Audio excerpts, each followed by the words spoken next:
The aroma of roasted turkey and pumpkin pie filled my parents' house as I pulled into the driveway in my modest Honda Civic. I deliberately chose this car despite being able to afford much more. 5 years of keeping my success hidden was about to end, not by choice, but because of my father's newest business disaster. I adjusted my simple sweater and grabbed the apple pie I'd bought from the local bakery. To my family, I was still Emma, the disappointment, who left the family business to start her own company. The daughter who abandoned them to pursue her silly tech dreams. "Oh, you finally made it," Mom said as she opened the door, her voice carrying that familiar tone of disapproval. "And store-bought pie again? Really, Emma?" I bit back a retort. If she only knew that I owned the entire chain of bakeries that made this pie. Inside, the tension was already thick. Dad sat in his usual armchair, looking older than his 58 years, while my younger brother Michael paced near the fireplace, occasionally checking his phone with nervous energy. "Emma," Dad nodded curtly, not bothering to get up. "Nice of you to join us." "Happy Thanksgiving, Dad," I replied, setting the pie on the counter. Something was off. The usual holiday bustle was missing, replaced by an uncomfortable silence. Mom wrung her hands on her apron. Let's eat first. Everything's ready."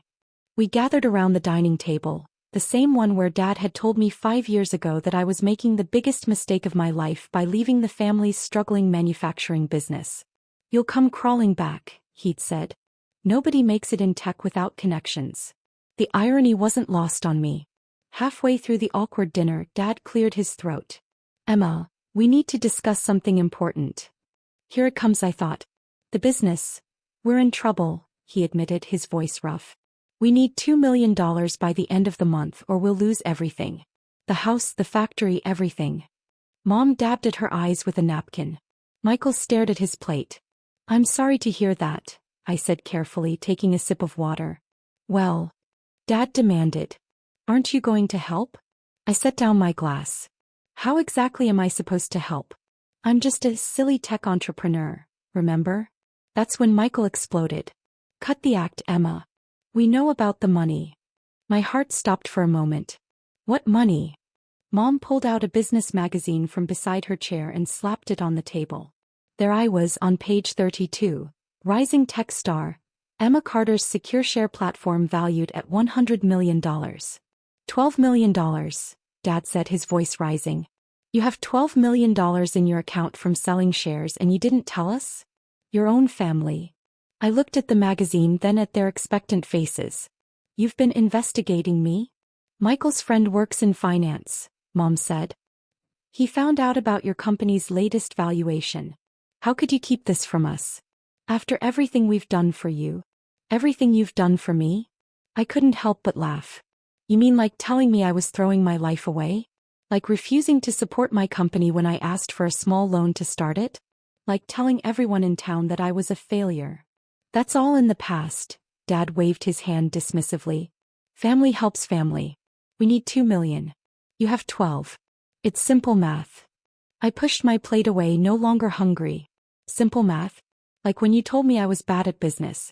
Or when you said my company would never succeed." "Now, Emma," Mom started, her voice sickly sweet.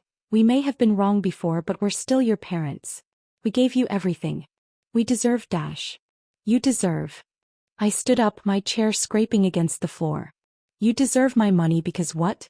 Because your family? The same family that laughed at my dreams." Michael jumped in. "Come on, sis. You have more than enough. Don't be selfish." I looked at each of them. The father who had dismissed me, the mother who had belittled me, and the brother who had mocked me. Now they wanted my help? Now I was worthy of being family? "I'll think about it," I said finally, grabbing my coat. "Where are you going?" Dad demanded. "We're not finished here." I turned at the door, a small smile playing on my lips. "Oh, we're not finished at all.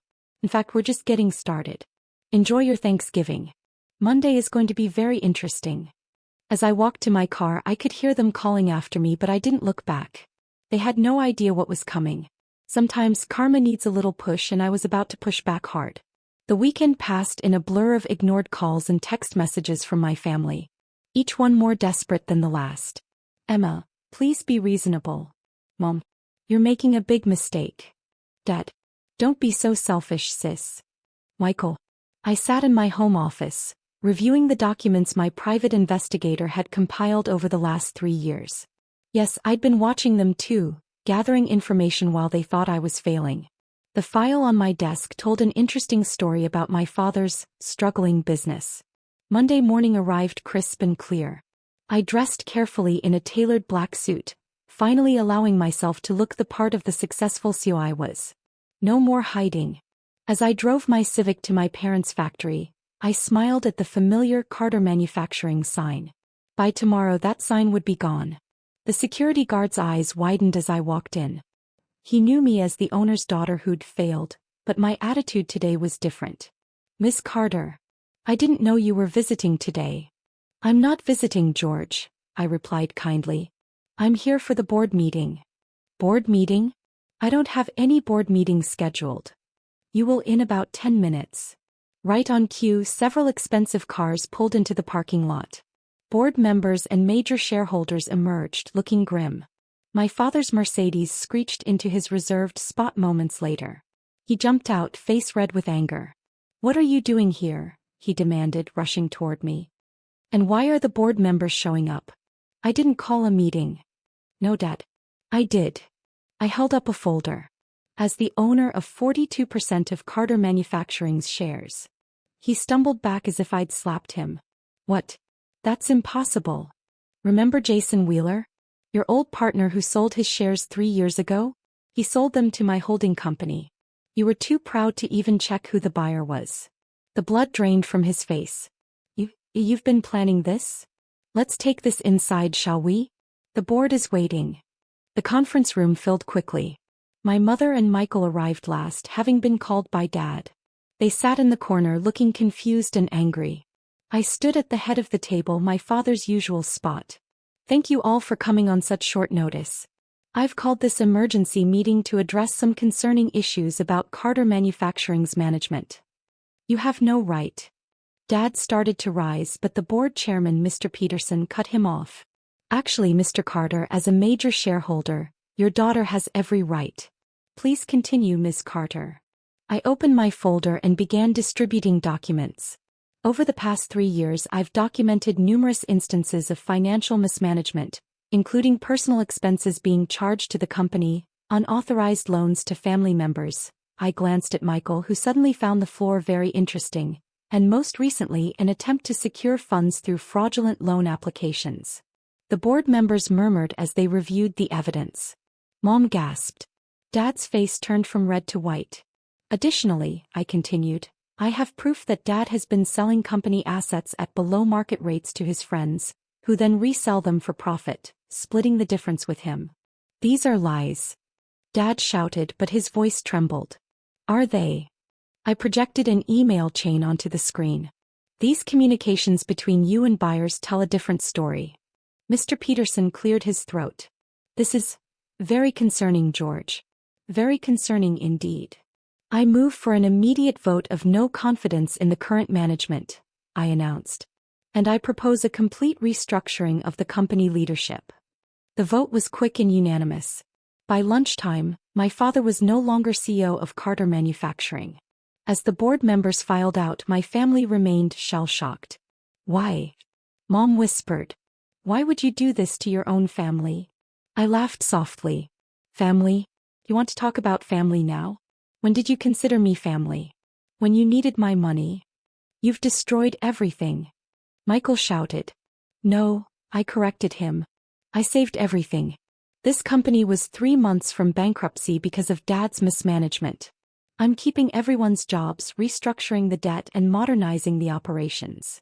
I turned to my father. The only thing I'm destroying is your fantasy that you could keep stealing from this company while claiming I was the failure. Dad slumped in his chair, defeated. What happens now? I gathered my documents, straightening them carefully. Now you get to watch how a silly tech entrepreneur runs a real business. And about that $2 million you needed. I smiled. Consider this my investment in the family legacy. As I walked out, leaving them sitting in the conference room, I heard my mother start to cry. But for the first time in my life, I didn't feel guilty. Sometimes the best revenge isn't just proving them wrong. It's saving them from themselves whether they like it or not. 3 months after the takeover, Carter Manufacturing was unrecognizable. The old, dingy offices had been renovated into modern workspaces. The factory floor hummed with new equipment, and employee morale had skyrocketed thanks to the improved working conditions and better benefits I'd implemented. I sat in what used to be my father's office, now transformed into a sleek command center for the company's operations. The old leather furniture and hunting trophies were gone, replaced by clean lines and digital displays showing real-time production metrics. Sarah, my assistant, knocked on the door. "Your parents are here for the monthly family meeting." These meetings had been my idea, a chance for healing but on my terms. The first 2 meetings had been tense disasters with Dad barely speaking and Mom crying. Today would be different. They entered looking smaller somehow. Dad had lost weight and Mom's designer clothes had been replaced by more modest attire. 3 months without access to company funds had changed their lifestyle considerably. "Sit down," I gestured to the chairs. "We have a lot to discuss." Dad cleared his throat. "Before we start, we've been doing some thinking." "And therapy," Mom added quietly. I raised an eyebrow but stayed silent. "You were right," Dad continued, the words seeming to physically pain him. "I destroyed this company. My pride. My stubbornness." He looked around the office. "What you've done here in 3 months, I couldn't do in 30 years. The company's value has tripled," I stated. "Employee satisfaction is up 85%. We've secured contracts with major tech firms for our new line of precision components." "I know," he nodded. "George from the floor told me. They all love working here now." Mom reached for my hand across the desk. I let her take it, surprising myself. "We were wrong about you, Emma. So wrong." Tears filled her eyes. "When you left, we were angry because we thought you were rejecting us. We never considered that we were the ones rejecting you." "And Michael?" I asked. "Where is he today?" "At his new job," Dad replied. "Entry-level position at Anderson Manufacturing. No special treatment, no borrowed company money. He's learning the hard way like he should have from the start." I opened my laptop and turned it toward them. "These are the company's projections for the next 5 years. With our new contracts and modernized operations, we're positioned to become the leading manufacturer in 3 states." They studied the numbers and I saw Dad's eyes widen. He'd never seen figures like these during his tenure. "I'm offering you both a chance to be part of this," I said carefully. "Not as executives, not as owners, but as employees. Dad, we need someone to train new workers on the old equipment while we phase in the new systems. Mom, your experience in local business networks could be valuable in our community outreach program." They exchanged shocked looks. "You trust us?" "After everything," Mom whispered. "Trust is earned," I replied. "These are entry-level positions. Like Michael, you'll have to work your way up.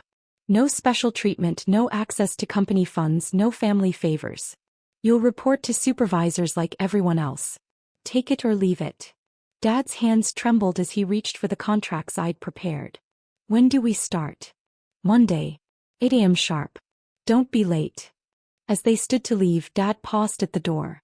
"That day at Thanksgiving when we demanded your money, you already owned half the company, didn't you?"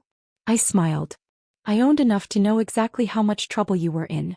The $12 million you wanted, I invested it here instead, saving not just our family's legacy, but the livelihoods of hundreds of employees you never bothered to know by name."